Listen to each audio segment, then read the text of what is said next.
Alright, so here we are today. I did this swap a couple years ago.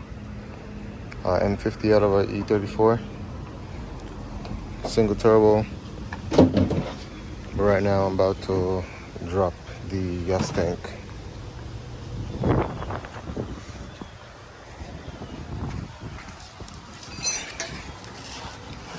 Alright, so I gotta drop the exhaust, and then what else is there? Drop the drive shaft. Once you drop the drive shaft,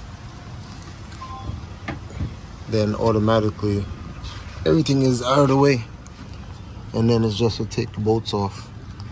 So I'm not sure how many bolts there is, but that's one right there, and I'm assuming all the way around the gas tank.